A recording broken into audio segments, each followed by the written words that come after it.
श्री गणेशाय नमः। आज हम आपके लिए कुछ और सुंदर कांड की चौपाइयाँ और हिंदी अनुवाद सहित लेकर आए हैं, जिनको सुनने से सुख प्राप्त होता है, घर में सुख समृद्धि आती है। ताहे मारुई मारुत सुत वीरा, बरदी पार गयो मति धीरा। जहाँ जाए देखी बन शोभा, गुंजत चचरिक मधु लोभा। पवन पुत्र धीर बुद्धि वीर श्री हनुमान जी को उसको मारकर समुद्र के पार गए। वहाँ जाकर उन्होंने वन की शोभा देखी, मधु पुष्प रस के लोभ से भोरे गुंजरा रहे थे।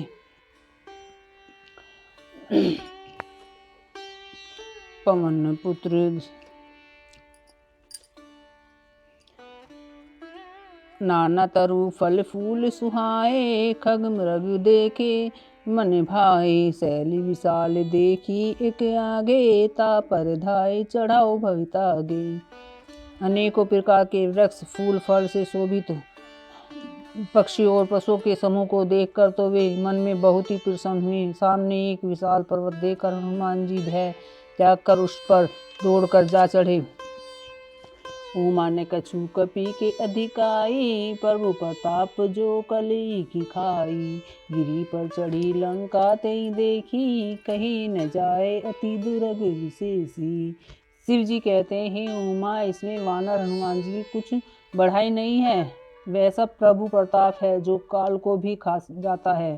पर्वत पर चढ़कर उन्होंने लंका देखी, बहुत ही बड़ा किला है, कुछ कहा नहीं जा सकता। अति उतंग जल निधि चौपासा, कनक कोट कर परम प्रकाशा। वह अत्यंत ऊंचा है, उसके चारों ओर समुद्र है, सोने के परकोटे हैं, चार दीवारों का परम प्रकाश हो रहा है। कनक कोट विचित्र मुनि, करते सुंदरता ना घना। चचा हट हट सुबट विधि, चारु बुर बहु विधि बना। गजबाजी खच्चर निकर, पदचर रंथ वारुंतनी को गने। बहुरूप निशिचर जूत, अति बल सैन बर्तन नहीं बने।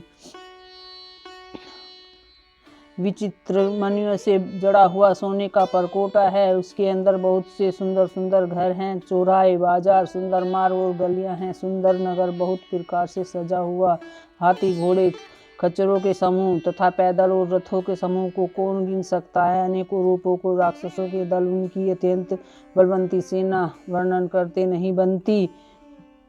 वन बाग उपवन वाटिका, सरकूप वापी सुहाई। नर नाग सुर गंधर्व कन्या, रूप मुनि मन मोहाई।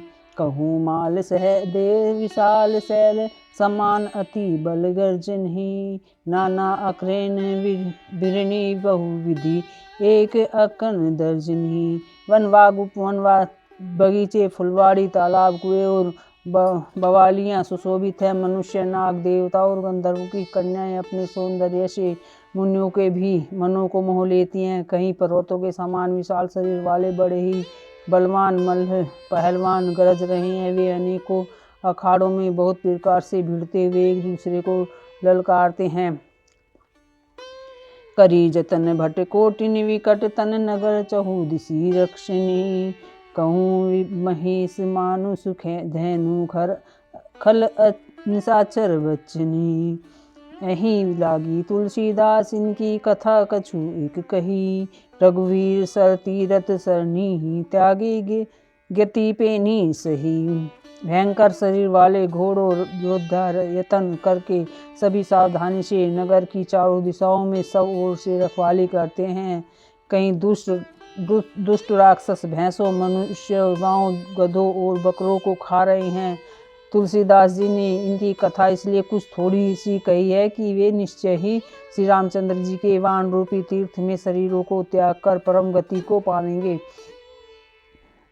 पुर रखवारे देखी बहु कपि मन कीनी विचार, अति लघु रूप धरो निशी नगर करो पैसार।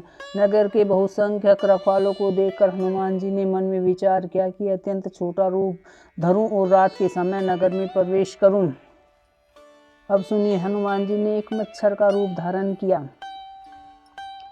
मसक समान रूप कपीधरी, लंक नहीं चले सुमरे नर हरि, नाम लंकनी एक निश्चरी, जो कहे चले सी मोहे नींदरी।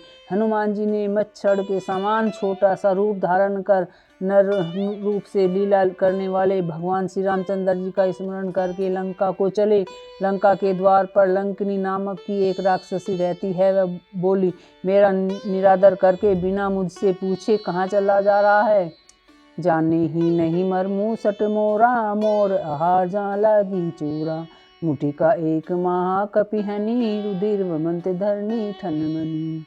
हे मूर्ख, तूने मेरा भेद नहीं जाना। जहाँ तक जितने चोर हैं वे सब मेरे आहार हैं। महाकपि हनुमान जी ने उसे एक घूंसा मारा, जिससे वह खून की उल्टी करती हुई पृथ्वी पर लुढ़क पड़ी।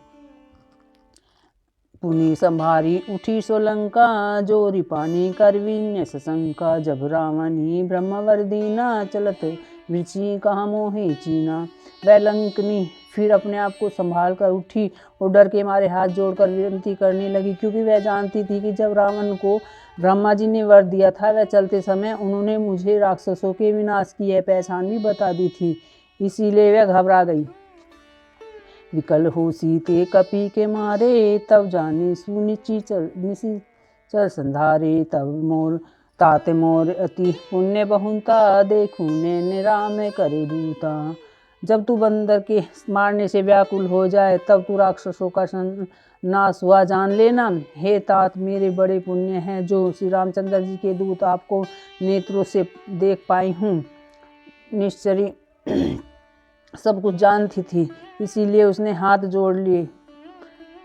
तात स्वर्ग अपवर्ग सुरग धरी, तुला एकंग तुलने ताही सकल मिली, जो सुख लव सत्संग।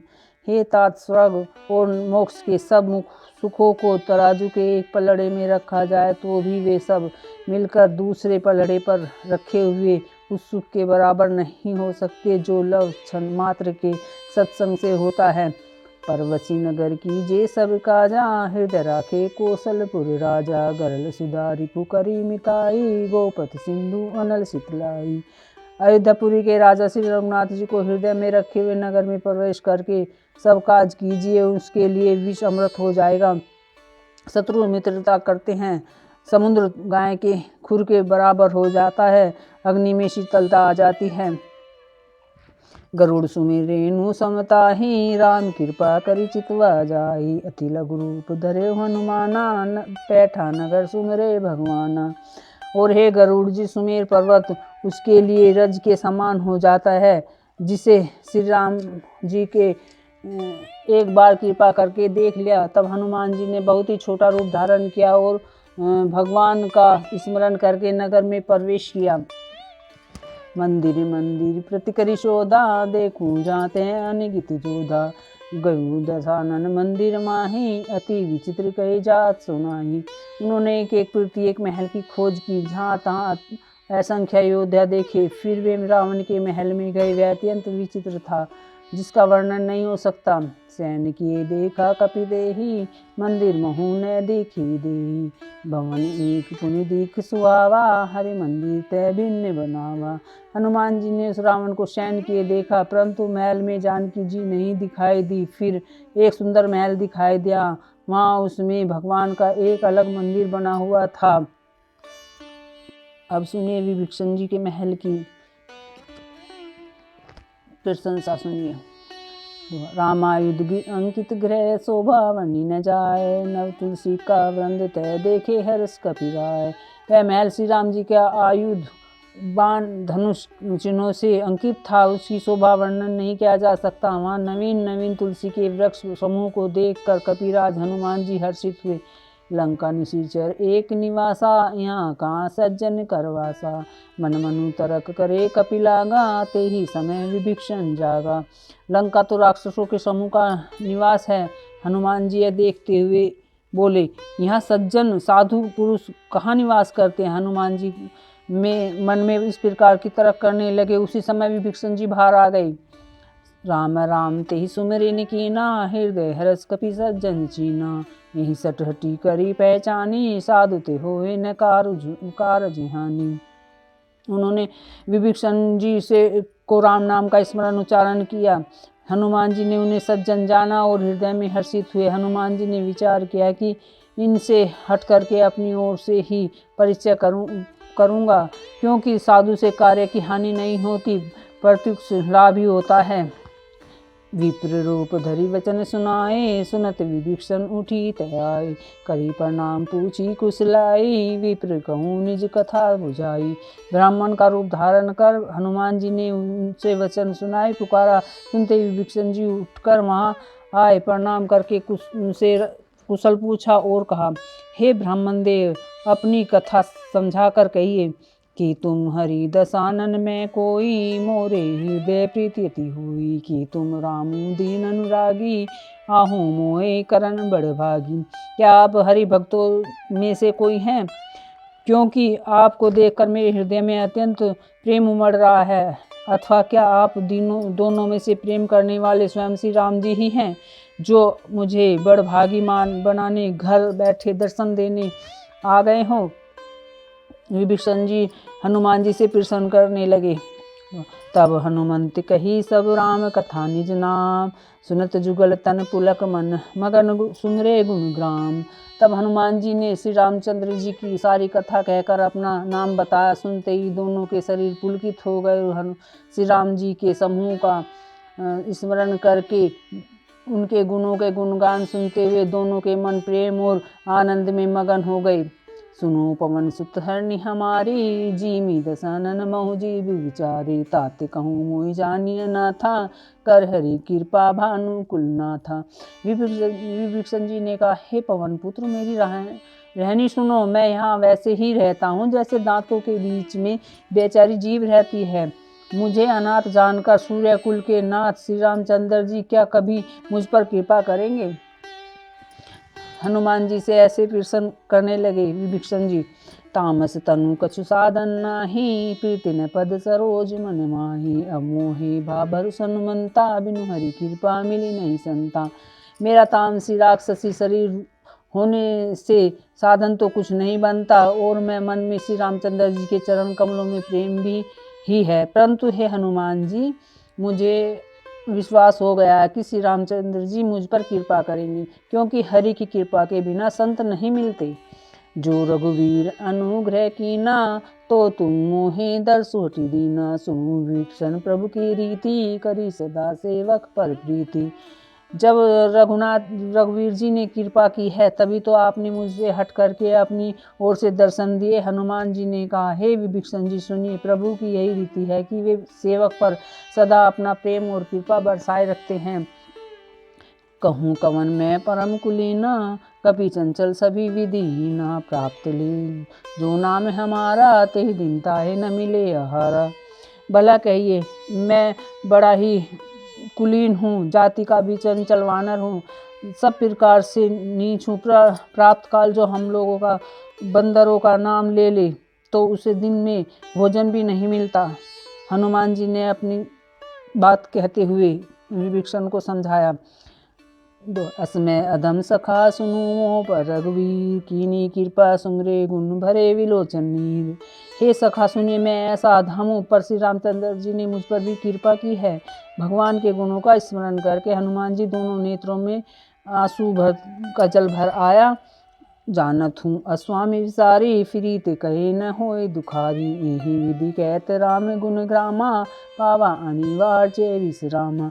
जो जानते हुए भी ऐसे स्वामी श्री रघुनाथ जी को भूलकर विषयों के पीछे भटकते फिरते हैं, वे दुखी क्यों न हो। इस प्रकार श्री रामचंद्र जी के गुण समूह को कहते हुए उन्होंने अनिवार्य परम शांति प्राप्त की।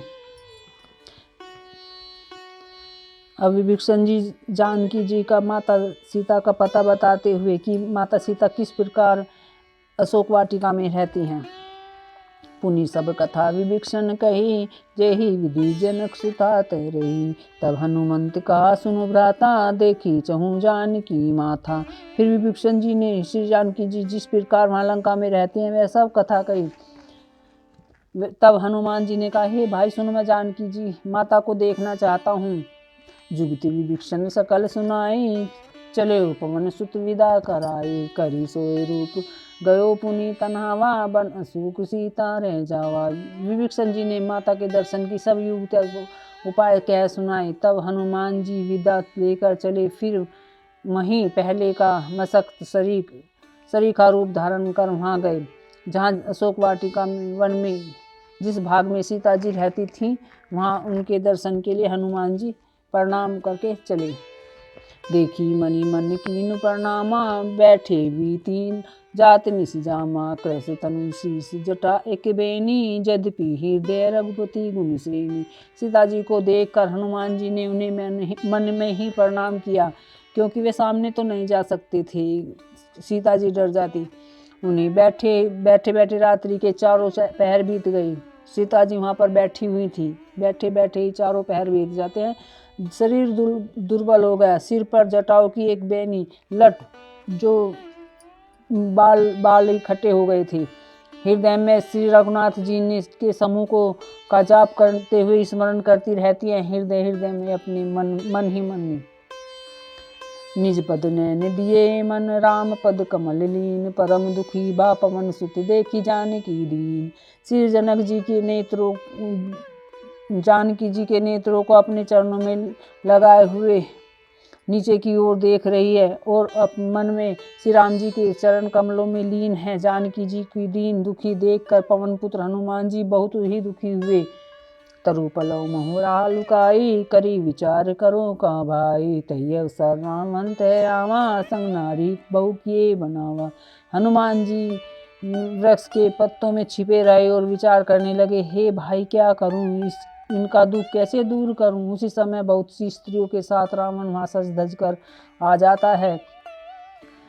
बहुविधि खल सीता ही समझावा साम दान भय भेद दिखावा। कह रावण सुनो सुमुख सयानी मंदोदरी आदि सब रानी। रावण सीता जी को डांटते हुए उस दुष्ट ने सीता जी को बहुत प्रकार से समझाया। साम दाम भय भेद सब कुछ दिखाया। हे सुमुख हे सयानी सुनो, मंदोदरी आदि सब रानियों को आपकी दासी बना दूंगा। तब अनुचरी करूपन मोरा एक बार बिलो किक मम ओरा। तरण धरी ओट कहत विधेई सुन रे अवधपति परम स्नेही। मैं तुम्हारी दासी बना दूंगा, यह प्रण मेरा है। तुम एक बार मेरी ओर देखो तो सही। अपने परम स्नेही कौशलाधीश श्री रामचंद्र जी का स्मरण करके जानकी जी तिनके की आड़ पर्दा करके कहने लगी, सुनो दस मुख कोत प्रकाशा कब नलिनी करी विकासा। असमन समझू कहत जानकी खल शुद्धि नहीं रघुवीर गान की। हे दस मुख सुनो, जुगनू के प्रकाश से कभी कमलिनी खिल नहीं सकती। जानकी जी फिर कहती हैं, तू अपने लिए ही भी ऐसा ही समझ ले। अरे दुष्ट, तुझे रघुवीर जी के वान की खबर नहीं है। सट सुने हरि आने ही मोही अधम ने लाज नहीं तो ही। अरे पापी, मुझे सुनने में हर लिया। अरे अधम नीलज, तुझे लाज नहीं आती।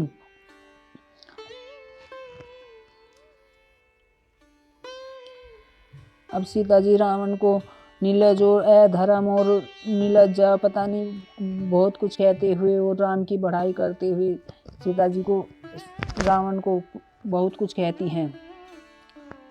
आपू सुनु खकोत सम राम ही भानु समान पारुष वचन सुनी काढ़ी अति बोला ती खिस्यान। अपने को जुगनू के समान और रामचंद्र जी को सूर्य के समान सुनकर वह सीता जी के कठोर वचनों को सुनकर रावण तलवार निकालकर बड़े गुस्से में आकर बोला,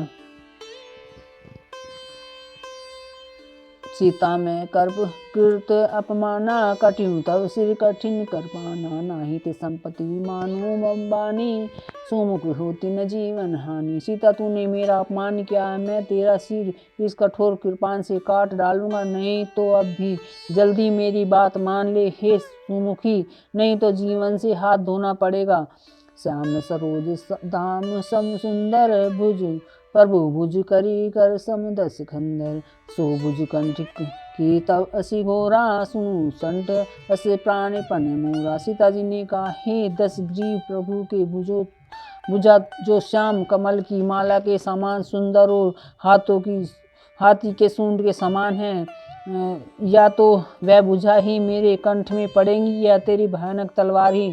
अरे सट सुन, यही मेरा सच्चा प्रण है, तू मुझे मार ही डाल। चंद्रहास हरुमम परिताप रघुपति विरह अनल संजा शीतल निशित बेसी बर धारा कै सीता हरुमम दुख भारा। सीता जी कहते हैं, हे चंद्रहास तलवार, श्री रघुनाथ जी के विरह की अग्नि से उत्पन्न मेरी बड़ी भारी जलन को तू ही हर ले। हे तलवार, हे शीतल, हे त्रिश्रेष्ठ धारा बहती है, अर्थात तेरी धारा ठंडी और तेज है, तू मेरे दुख के बोझ को हर ले। सुनु तो वचन सुनि मारन धावा, मैं तानने कही नीति बुझावा। कैसी सकल निशिचर ही बुलाई, सीता ही बहु विधि त्रासु जाई। सीता जी के वचन सुनते ही वह मारने दौड़ा। तब मैं दानव की पुत्री मंदोदरी ने नीति के विरुद्ध बताकर उसे समझाया। तब रावण ने सब राक्षसों को बुलाकर कहा कि जाकर सीता जी को समझा, बहुत प्रकार से समझाकर डर दिखाओ, जिससे कि वे अपना निश्चय बदल दें। माँ से दिवस महु कहा न मारना, तो मैं मारी काढ़ी कर पाना। यदि महीने भर में वह कहा न माने तो इसे तलवार से निकालकर मैं मार डालूंगा। रावण सीता जी को डर दिखाते हुए और राक्षसों को समझाते हुए वहां से चला जाता है।